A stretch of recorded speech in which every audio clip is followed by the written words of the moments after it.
किशनपुर गांव में प्राची नाम की एक औरत अपने बेटे कुणाल और बहू सुधा के साथ रहा करती थी।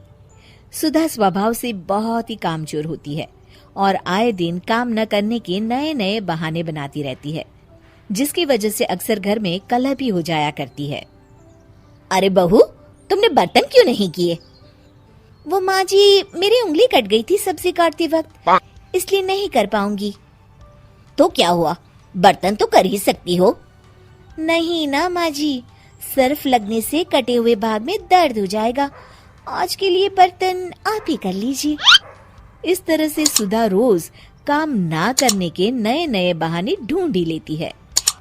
सुधा कुणाल के आते ही काम करने का दिखावा करती और उसके जाते ही वापस से नया नाटक करती। माँ, मुझे ऑफिस जाने में देरी हो रही है, अब जल्दी से नाश्ता दे दो। जी, आप माँ जी को क्यों बुला रहे हैं? मैं अभी आपके लिए आलू के पराठे बना देती हूँ। अरे वाह सुधा, जब से तुम आई हो माँ को कितना आराम मिल गया है। तुम सच में बहुत अच्छी बहू हो। प्राची सुधा की इस आदत से बहुत ही परेशान होती है, मगर वो कुछ भी नहीं कर पाती। इधर सुधा काम न करने का रोज एक नया बहाना ढूंढ लेती।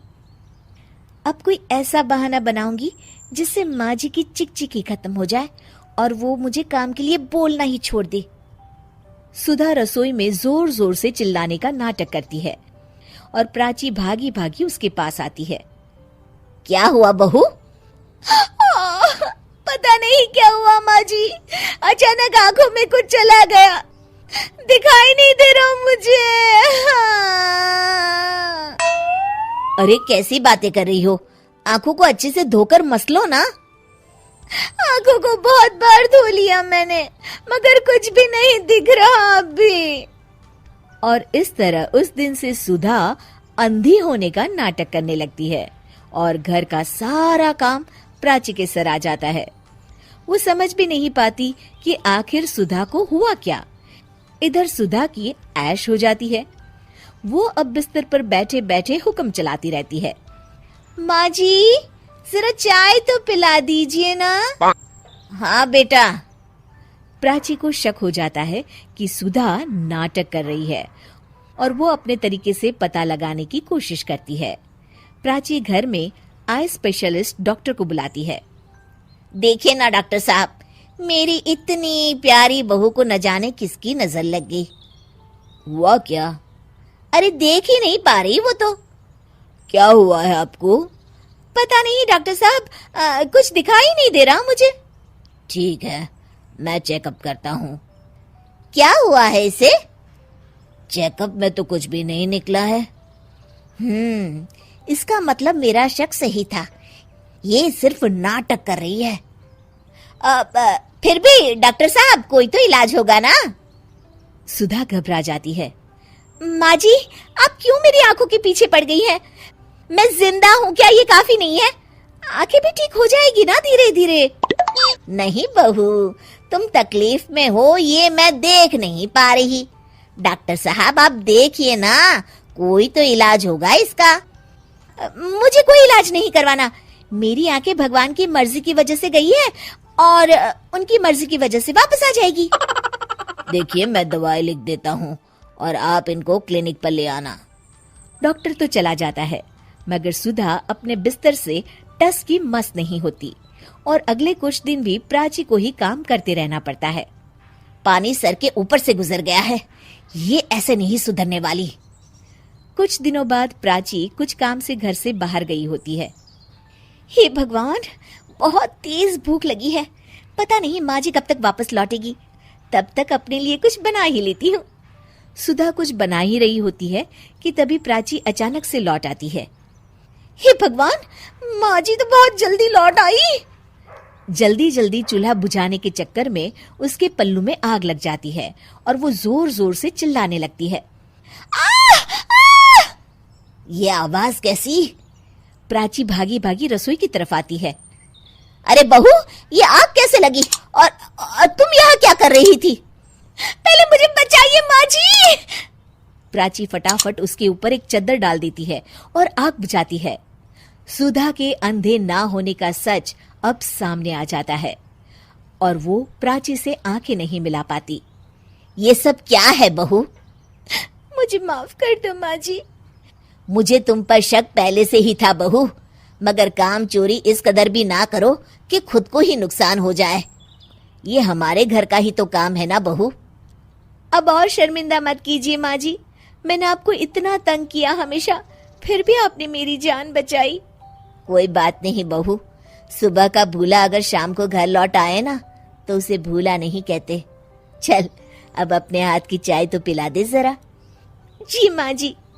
ये बात सच है कि हम लोग एक अच्छे दौर से नहीं गुजर रहे हैं। कोरोना वायरस से हमारा देश ही नहीं पूरी दुनिया प्रभावित है और सबसे ज्यादा प्रभावित है हमारे डेली वेज वर्कर्स, जो देश के अलग अलग कोने से आते हैं रोजगार के लिए, ताकि वो अपना और अपने परिवार का पेट पाल सके। गिव इंडिया, एक्शन एड और हेलो लाया है मैं भी कोविड वॉरियर, एक इनिशिएटिव जिसमें हम सब साथ आए और कोविड-19 से लड़े। So join the cause and support our daily wage workers. जय हिंद। अंग्रेजी झाड़ती बहू। माधोपुर गांव में मेधा की शादी नीरज से होती है। मेधा थोड़ी पढ़ी लिखी थी, वैसे तो उसमें कोई कमी नहीं थी, लेकिन बात बात में इंग्लिश झाड़ना मेधा की फितरत थी। गांव के नल में मेधा पानी भर रही थी।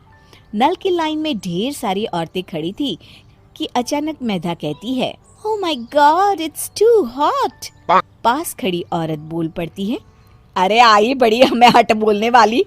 अरे तू हट यहाँ से, पहले मेरी बाल्टी है, मैं पानी भरूंगी। अरे मैं बोल रही हूँ गर्मी बहुत है। तुम लोग बिल्कुल पढ़ी लिखी नहीं हो क्या? मेधा उन लोगों का मजाक बनाती हुई कहती है। मेधा घर आती है जहाँ उसकी सास बैठकर टीवी देखती है। अरे बहू सुन तो जरा, तेरी शिकायतें बड़ी आ रही है। ये तो बात बात पर लोगों के सामने जो अंग्रेजी झाड़ती है ना, लोग तेरा मजाक बनाते हैं। अरे बनाते हैं तो बनाए, मुझे क्या लेना देना भाई। मैं तो मॉडर्न हूँ, अंग्रेजी नहीं तो क्या भोजपुरी बोलूंगी। तभी पास के पिंजरे में बंद तोता बोलता है, हे बुझाए ठीक बोलत माँ, हे बुझाए ठीक बोलत माँ। तोते की बात सुन मेधा मुंह बनाकर वहाँ से निकल जाती है। घर में सब्जी खत्म हो जाती है। मेधा झोला लेकर सब्जी लाने निकलती है और वो अपनी सास से कहती है, माँ मैं ना मार्केट जा रही हूँ वेजिटेबल लेने, जल्दी आ जाऊंगी। अरे रुक जा मरी, तेरे घर वालों से दहेज में फ्रिज मांगा था, वो तो दिया न गया उन लोगों से। अब तू टेबल लाकर किस पर एहसान कर रही है? कौन सा फ्रिज और कौन सा टेबल? पढ़ी लिखी अंग्रेजी बोलने वाली बहू मिल गई वो काफी नहीं है क्या? और हाँ, मैं टेबल नहीं वेजिटेबल लेने जा रही हूँ। वेजिला या लेजिला, हमें नहीं चाहिए कोई टेबल।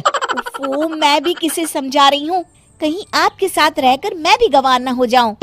वेजिटेबल मतलब सब्जी। सब्जी घर में कुछ नहीं है, शाम को क्या बनाऊंगी? ये बोलकर वो वहाँ से निकल जाती है। मेधा बाजार में जाती है और सब्जी वाले को कहती है, भैया वो लेडी फिंगर कितने में दी? सब्जी वाला उसे घूर कर पूछता है, अरे देखो बहन जी, थोड़ा बहुत तो हम भी न पढ़े हैं, ज्यादा ना बकाती मारो। लेडीजन क्या होती है हम जानत है, और फिंगर भी हम काहे दे दे अपनी घरवाली की अंगुली। चलो निकलो यहाँ से। ये क्या है? हरी हरी ये मांग रही हूँ। अरे बहन जी आप तो बड़ी गवार है, भिंडी बोलता है इसको। कितनी देनी है जल्दी से बताओ, टाइम ना है हमारे पास इतना। मेधा सब्जी लेकर घर आती है और खाना बनाने लगती है। मेधा की इंग्लिश बोलने की आदत लगातार जारी रहती है, जिससे कभी घर तो कभी मोहल्ला तो कभी बाजार के लोगों को परेशानी का सामना करना पड़ता है। एक दिन सास ने बहू की इस बीमारी का इलाज निकाल ही लिया। मेधा की सास ने गांव की दीवारों पर एक पोस्टर लगा दिया, जिसमें लिख दिया कि वो अपने बच्चों को इंग्लिश बोलना सिखाए, वो भी 2 महीने में। बस फिर क्या था, मेधा के घर में लोगों की भीड़ लग गई। सभी मेधा के सामने अपने बच्चों को लेकर आ जाते हैं। अरे मैडम जी, सुना है आप अंग्रेजी बहुत अच्छी बोल लेती हैं। पढ़ा भी लेती है क्या? अब हम तो अपने बच्चों को आपसे ही अंग्रेजी पढ़वाएंगे। सुना है बहुत ही अच्छे पढ़ा लेती हैं आप। अरे हम पैसे भी दे देंगे, बस आप हमारे बचपन को ना पढ़ा दीजिए। मेधा एक साथ इतने बच्चे देखकर सोच में लग जाती है। अरे वाह, इतने सारे बच्चे! एक बच्चे से 100 भी लेती हूँ तो पर चाइल्ड 100 तो कितना होगा? वो मन ही मन में कैलकुलेशन करती है। अब मेधा ज्यादातर गांव के बच्चों के सामने अंग्रेजी झाड़ती रहती है और सास चैन की सांस लेती है।